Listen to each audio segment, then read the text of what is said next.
Assalamualaikum warahmatullahi wabarakatuh. Seorang wanita muda ini tak pernah menyangka, demi ibunya dia rela dinikahi siri orang sultan Arab kaya dengan mahar 1 miliar, namun yang terjadi selanjutnya di luar dugaan. Sebelum kisah ini dimulai, saya mohon keikhlasan teman-teman untuk subscribe dan like. Saya doakan Anda semua sehat, panjang umur, dan dilancarkan rezekinya. Amin. Mari kita mulai kisahnya. Namaku Zahra, 23 tahun. Baru saja aku lulus dari sebuah universitas swasta di Jakarta dengan gelar sarjana ekonomi. Kupikir kehidupan setelah wisuda akan terasa lega, tetapi nyatanya justru lebih menekan daripada masa kuliah. Ayah sudah tiada sejak 2 tahun lalu akibat komplikasi jantung. Sejak saat itu, aku dan ibu hidup sederhana dari sisa warisan kecil yang perlahan habis untuk kebutuhan sehari-hari. Siang itu aku sedang menyapu halaman ketika ibu memanggil dari ruang tamu. Nada suaranya terdengar serius. Di tangannya, ada sebuah amplop putih besar. "Ini dari Bu Siska," ucapnya. Katanya, "Ada seseorang yang tertarik menjadikan kamu istrinya, tapi nikah siri." Aku langsung berhenti menyapu. "Nikah siri? Dengan siapa?" "Seorang sultan Arab," jawab ibu cepat. "Dia datang ke Indonesia untuk urusan bisnis, dan sedang mencari pendamping selama di sini. Ini bukan main-main, Syah. Maharnya, 1 miliar rupiah tunai." Aku menatap ibu tak percaya. "Ibu pikir aku barang dagangan?" "Ibu nggak maksain," katanya dengan suara bergetar. "Tapi kamu tahu sendiri kondisi kita. Utang kontrakan sudah nunggak 3 bulan, biaya hidup makin tinggi, dan kamu belum dapat kerja. Uang 1 miliar itu bisa mengubah hidup kita. Kita bisa lunasi semua utang, renovasi rumah nenek di kampung, bahkan menyekolahkan anak-anak panti yang dulu sering kita bantu waktu ayah masih hidup." Aku terdiam lama. "Boleh aku tahu siapa orangnya?" "Besok kamu bisa ketemu di rumah Bu Siska. Dia mau lihat kamu langsung. Kalau tidak cocok, kamu boleh menolak," jawab ibu. Malam itu aku tak bisa tidur. Aku merasa seperti berada di tepi jurang pilihan. Menikah bukan soal uang, pikirku. Tapi aku juga tahu, tidak semua orang diberi kemewahan untuk memilih cinta di atas kenyataan. Keesokan harinya, aku berdandan sederhana namun rapi. Ibu membawaku ke rumah Bu Siska. Di ruang tamu, seorang pria berusia sekitar 40-an duduk di sofa. Jubah putihnya bersih, sorban tersusun rapi, dan di pergelangan tangannya berkilau jam emas. Namanya Rashid Al-Faruq. Tatapannya tenang namun dalam. "Kamu mau jadi istriku secara sah menurut agama?" tanyanya. "Aku tidak bisa memberimu status resmi di negaraku, tapi aku akan menghormatimu, menjagamu, dan memberimu mahar 1 miliar, jika kamu bersedia." Aku hanya menunduk. Di balik tatapannya, ada sesuatu yang sulit kutebak. Perasaan aneh menyusup ke dadaku, tapi tanpa benar-benar tahu apa yang menantiku, aku menyetujui. Pernikahan berlangsung sederhana namun mewah, di villa milik sahabat Rashid di kawasan Puncak. Hanya ada sedikit saksi, keluarga Bu Siska dan 2 asisten pria Arab yang aku tak kenal. Semuanya berjalan cepat, seperti upacara formal demi sebuah perjanjian. Tanganku bergetar saat mengucap akad. Hati kecilku berteriak menolak. Tapi senyum lebar ibu di sampingku, ditambah koper hitam berisi uang mahar, membungkam keraguanku. Uang itu benar-benar nyata, 1 miliar rupiah. Rashid tersenyum tenang. "Mulai hari ini, kamu istriku. Insya Allah aku akan menjagamu." Aku hanya menunduk, berdoa agar semua ini tak menjadi mimpi buruk. Malamnya, aku dibawa ke kamar pengantin. Ruangan luas bergaya Timur Tengah, lampu gantung kristal berkilau, ranjang berkelambu putih, dan aroma gaharu memenuhi udara. Rashid masuk setelah berganti jubah tidur gelap. "Tenang saja, Zahra," katanya lembut. "Aku tidak akan menyakitimu." Ia duduk di sampingku, lalu menyodorkan secangkir minuman hangat. "Ini teh saffron, kesukaanku. Minumlah, akan membuatmu tenang." Aku menerimanya dengan ragu. Aromanya kuat, rasanya lembut. Baru beberapa teguk, mataku mulai berat. Kepalaku pusing, napasku cepat, dan ruangan berputar. "Rashid, kenapa aku?" Ucapanku terhenti. Segalanya gelap. Kesadaranku hilang begitu cepat, seolah ditarik keluar dari tubuh. Saat terbangun keesokan harinya, aku sudah berganti pakaian, terbaring di ranjang yang sama. Tubuhku lemas, dan ada bekas merah samar di pergelangan tangan. Panik, aku memanggil Rashid, tapi ruangan kosong. Di meja, tergeletak secarik surat. Tanganku gemetar membacanya. "Maafkan aku, Zahra. Ini satu-satunya cara. Aku akan kembali saat waktunya tepat. Jangan mencariku." Tubuhku semakin lemas. Ada rasa takut bercampur tanda tanya yang menyesakkan dada. Apa yang terjadi semalam? Apa maksud surat itu? Dan mengapa aku merasa seolah tak lagi punya kendali atas tubuhku sendiri? Pagi itu, aku bangkit perlahan dari ranjang. Tubuh masih terasa lemas, seperti habis melewati demam panjang. Pikiran kalut, dada penuh tanda tanya. Kamar tempatku berada begitu sepi, terlalu sepi untuk ukuran rumah yang kemarin dipenuhi tamu dan pelayan. Aku melangkah ke jendela, tapi cahaya terhalang gorden tebal. Dengan hati-hati, kutarik kain itu, berharap menemukan jawaban. Yang kulihat justru halaman kosong. Tak ada mobil mewah, tak ada penjaga, hanya sunyi. Villa itu seperti ditinggalkan. Rasa panik mulai merayap. Aku meraih ponsel di meja, namun tak ada sinyal. Kartu SIM telah diganti. Pesanku ke ibu gagal terkirim. Keringat dingin membasahi kulit. Apa aku diculik? Tapi koper hitam berisi mahar masih ada, lengkap tanpa kurang selembar pun. Bahkan pasporku tergeletak di atasnya. Anehnya, kini sudah tercetak cap visa Arab Saudi. Padahal aku tidak pernah menyerahkannya pada siapapun. Kapan ini terjadi?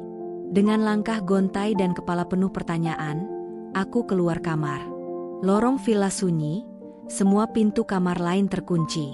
Aku turun ke dapur, kosong. Bahkan kulkas dan peralatan masak lenyap, seolah villa ini dikosongkan semalam. Pintu keluar tak terkunci. Aku berlari keluar, baru menyadari villa ini berdiri di tempat terpencil. Tak ada rumah warga di sekitar, hanya pepohonan dan bukit di kejauhan. Aku terus berlari hingga menemukan jalan besar. Tangis pecah, tapi aku tak tahu kemana harus pergi. Sekitar 1 jam kemudian, sebuah mobil pick-up berhenti. Sopirnya, seorang bapak tua, menurunkan kaca. "Mbak, kenapa nangis sendirian di jalan? Rumahnya di mana?" Aku hanya menangis semakin keras, lalu dengan suara bergetar memintanya mengantarkan ke jalan utama.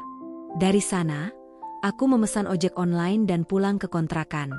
Begitu pintu dibuka, wajah ibu pucat. "Ya Allah, Zahra, kamu kemana saja? Kenapa pulang sendiri?" Aku tak langsung menjawab. Saat kutunjukkan surat dari Rashid, ibu mendadak lemas. Ini nggak masuk akal. Dia bilang akan tinggal bersamamu di Jakarta, bukan begini caranya. Malam pertama aku pingsan, Bu. Aku nggak tahu apa yang dia lakukan. Semua orang pergi, villa itu kosong waktu aku bangun. Ibu menangis. Aku tahu sebagian karena rasa bersalah. Sebagian lagi karena kepercayaan terhadap uang mahar yang semalam ia banggakan mulai runtuh. "Aku mau lapor polisi, Bu," seruku. Ibu cepat menarik tanganku.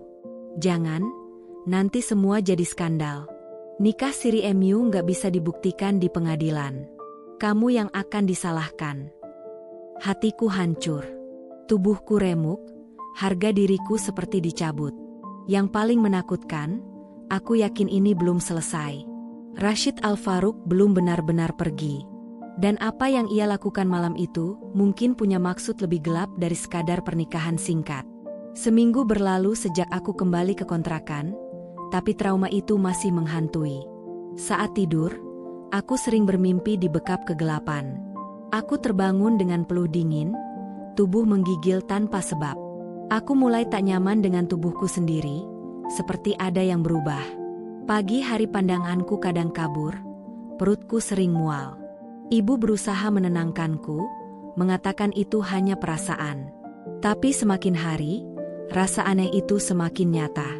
Hingga suatu pagi, aku memberanikan diri pergi ke klinik, menjalani pemeriksaan lengkap, tanpa memberitahu ibu. Setelah menunggu lama, dokter keluar membawa hasil. Selamat, Bu Zahra. Usia kandungan Anda sekitar 3 minggu. Aku membeku. Tidak mungkin. Saya tidak sadar waktu itu. Suaraku tercekat. Dokter menatapku bingung, lalu berusaha profesional. Kalau ibu butuh konseling atau bantuan hukum, kami siap membantu. Tapi saya sarankan, jangan panik dulu. Aku meninggalkan klinik dengan langkah gemetar. Dunia runtuh. Jadi benar, malam itu Rashid telah menyentuhku saat aku tak sadar. Bahkan mungkin itulah tujuannya memberiku minuman itu.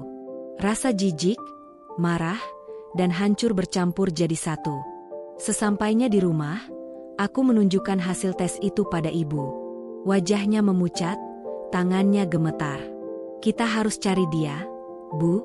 Kita nggak bisa diam, teriakku. Tapi ibu malah terduduk lemas. Kita nggak punya bukti.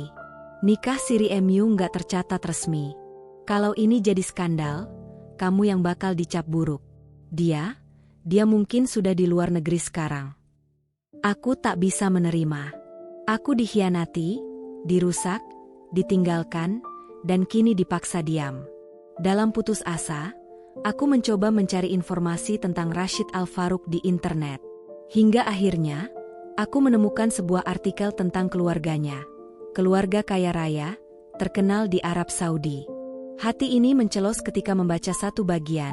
Rashid disebut sebagai anak ketiga dari 5 bersaudara, dan saat ini sedang terlibat kasus misterius di luar negeri terkait penyelundupan wanita muda untuk pernikahan kontrak. Air mataku menetes. Jadi, aku bukan satu-satunya korban. Pandanganku jatuh ke perutku yang mulai terasa hangat, dan tiba-tiba rasa sepi menyerang. Aku merasa benar-benar sendirian di dunia ini. Hari-hari setelahnya berubah menjadi perang batin. Aku mulai menjauh dari orang-orang, bahkan teman terdekatku. Rasa malu dan jijik pada diriku sendiri menggerogoti setiap kali aku bercermin. Yang kulihat hanyalah sosok wanita yang dijebak, diperalat, lalu ditinggalkan. Yang membuatku makin gelisah adalah sikap ibu. Ia terlalu tenang, terlalu pasrah. Bahkan ketika aku menangis minta keadilan, jawabannya hanya, kita nggak bisa melawan orang seperti dia, sayang. Kita ini siapa? Suatu malam, diam-diam aku membuka lemari ibu. Aku mencari dokumen apapun yang bisa membuktikan ia mengenal pihak Rashid.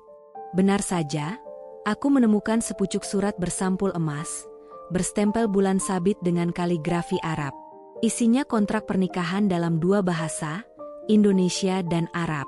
Di situ tertulis jelas, pernikahan ini adalah mut'ah, atau nikah kontrak, dengan durasi hanya 1 minggu. Yang membuatku hampir tak percaya, ibu sendiri yang menandatangani sebagai wali nikah. Tanganku gemetar. Jadi selama ini ibu tahu. Aku berlari ke kamarnya, menyerahkan surat itu dengan amarah. Ibu tahu ini semua dari awal, seruku. Wajah ibu pucat, tapi ia tak menyangkal. Hanya menangis dan mencoba meraih tanganku. Ibu pikir ini jalan keluar. Kita butuh uang, sayang. Ibu nggak sangka dia sekejam itu. Aku menepis tangannya. Jadi butuh uang, harga diriku jadi taruhannya? Aku bukan barang, Bu. Tangisku pecah. Malam itu, untuk pertama kalinya, aku berani bicara jujur tentang sakitnya, takutnya, dan bayangan yang terus menghantuiku.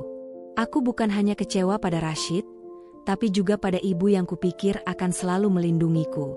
Ibu sudah menjual aku, bisikku lirih. Ibu hanya terduduk, menutup wajah dengan kedua tangan. Bagiku, semua sudah terlambat. Aku pergi malam itu juga, membawa hasil tes kehamilan dan surat kontrak sebagai bukti. Aku harus mencari keadilan, meski seluruh dunia tak percaya padaku. Anehnya, saat aku melangkah ke jalan raya, sebuah mobil hitam berhenti tak jauh di depan. Kaca jendelanya perlahan terbuka. Jantungku berdegup kencang. Dari balik kaca, tampak pria berjubah putih dengan janggut tipis. Matanya menatap dingin. Itu dia, Rashid. Langkahku terhenti. Nafasku tercekat. Sosok yang menghantui mimpi burukku kini nyata di hadapan. Ia membuka pintu mobil, keluar perlahan, wajahnya tetap dingin, tenang, tak terbaca. "Masuklah, kita bicara," ucapnya dengan bahasa Indonesia yang kaku. Aku menggeleng. "Kenapa kamu di sini?" Ia menatapku sejenak. "Kamu hamil, bukan?" Hatiku berdebar kencang. "Apa kamu akan mengakuinya?" tanyaku penuh emosi. Rashid menarik napas. "Aku tidak pernah berniat menyakitimu, Zahra. Aku hanya mengikuti aturan keluargaku. Kontrak itu bukan sepenuhnya keinginanku." Aku menatapnya tajam. "Tapi kamu tetap melakukannya." Ia tertunduk. "Karena aku tak punya pilihan. Kami dibesarkan dengan tradisi bahwa wanita miskin bisa dibeli dengan harga yang pantas. Aku pikir kamu tahu dan rela." Air mataku mengalir. Aku tidak tahu apa-apa. Aku dijebak. Rashid mengangguk pelan. "Itulah sebabnya aku kembali. Aku tidak bisa tenang sejak malam itu. Setelah kamu pergi, aku mencari tahu tentangmu. Saat tahu kamu hamil, aku sadar tak bisa lepas dari tanggung jawab." Aku memandangnya curiga. "Tanggung jawab apa? Membayar lagi? Membawa anakku ke Arab?" Ia tersenyum pahit.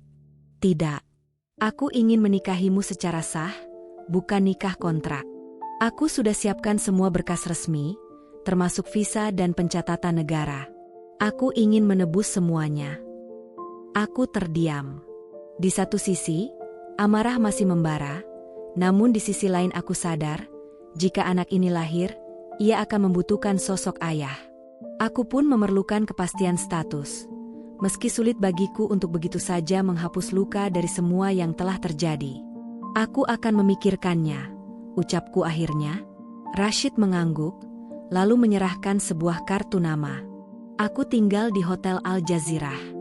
Datanglah kalau kamu sudah siap berbicara lagi," katanya. Tanpa memaksaku, ia pergi, meninggalkan hanya setitik harapan yang terasa asing di hatiku. Beberapa minggu kemudian, aku kembali ke rumah. Ibu memohon maaf berulang kali, dan perlahan kami berusaha menyatukan kembali hubungan yang sempat hancur. Aku pun mulai menjalani sesi konseling demi menguatkan diriku. Memasuki bulan ketiga kehamilan, aku akhirnya memberanikan diri mendatangi hotel tempat Rashid menginap. Hatiku masih diliputi keraguan saat memandang pria itu. Kali ini, aku melihatnya bukan lagi sebagai seorang pembeli, melainkan calon suami dan calon ayah dari anakku. "Aku setuju menikah secara sah," ucapku lirih. Namun keputusan itu bukan lagi karena uang, melainkan karena anakku pantas memiliki seorang ayah. Rashid tersenyum.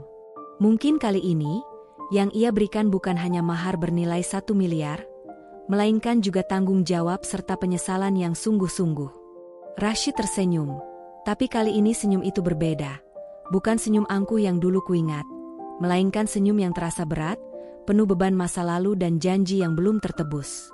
Aku bisa melihat matanya sedikit bergetar, seolah ia sendiri takut gagal memperbaiki semua yang telah hancur. Tanganku meraba perut yang mulai membulat, merasakan detak kehidupan kecil yang menjadi alasan terbesarku berdiri di sini hari ini. Mungkin aku belum sepenuhnya memaafkan, mungkin luka itu akan selamanya meninggalkan bekas. Tapi untuk anak ini, aku mau mencoba. Bukan untuk kembali ke masa lalu, tapi untuk membangun masa depan yang tak lagi diwarnai air mata. Aku ingin anakku lahir dengan cerita yang berbeda. Bukan cerita tentang seorang ibu yang dijual, tapi tentang seorang perempuan yang memilih bangkit. Dan di momen itu, aku sadar, kebahagiaan bukan tentang melupakan luka, tapi tentang berani melangkah meski hati masih bergetar. Terima kasih telah menyimak cerita ini. Jangan lupa untuk like video ini, subscribe channel kami, agar tidak ketinggalan cerita menarik lainnya. Sampai jumpa di cerita berikutnya. Wassalamualaikum warahmatullahi wabarakatuh.